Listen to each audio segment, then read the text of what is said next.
Të nderuar etër, të dashur vëllezër dhe motra më Krishtin. Ja unë po shoh qiejt e hapur dhe birin e njeriu që rri në të djathën e Perëndis. Kisha nuk lindi në heshtje. Ajo nuk u formua në siguri.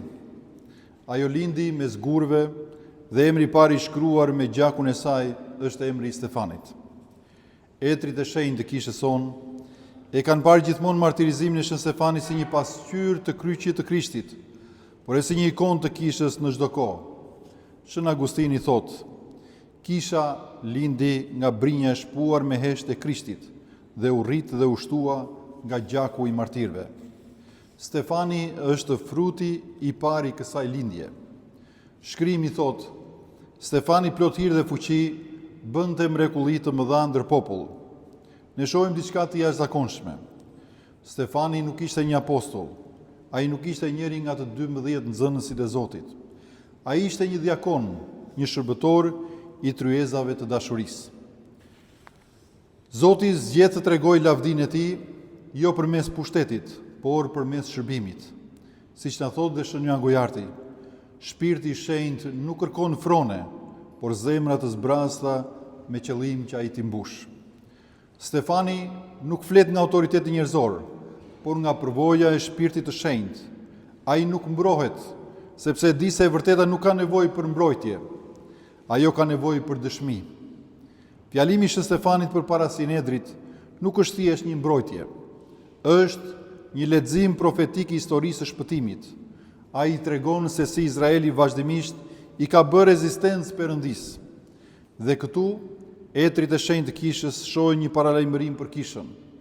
Origjeni shkruan: është plotësisht e mundur të njohësh shkrimin dhe prap t'i bësh rezistencë Perëndis që flet përmes tij. Stefani nuk dënohet sepse gënjen, por sepse thotë të vërtetën pa kompromis.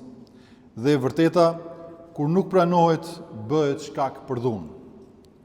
Një nga etrit e kishës përdor një analogji. Ai na thotë se një mbret kishte një pasqyrë të përsosur. Kushdo që shikte veten në të e shikte ashtu siç ishte.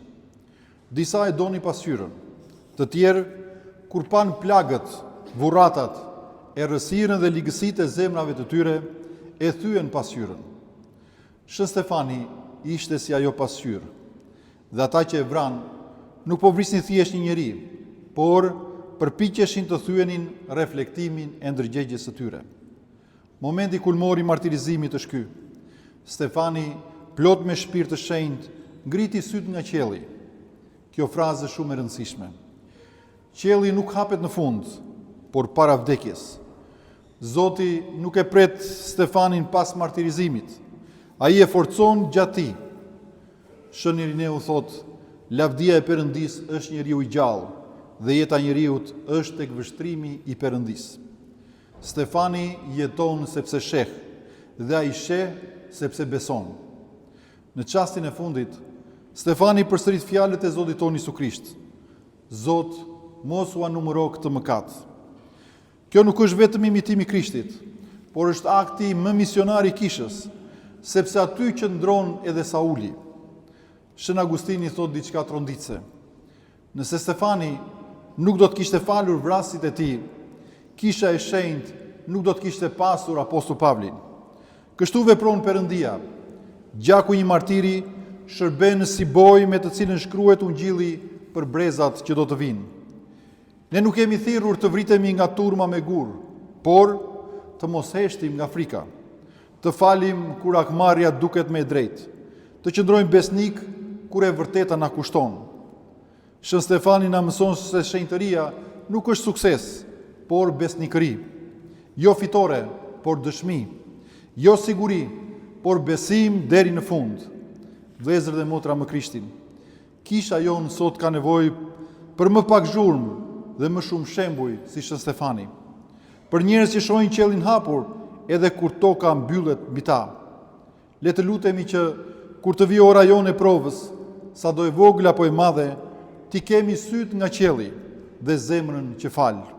Le të lutemi Shën Stefanit, martirit të kishës sonë, të ndërmjetoj tek Zoti Krisht për të gjithë ne dhe për të gjithë të krishterët ortodoks. Amin.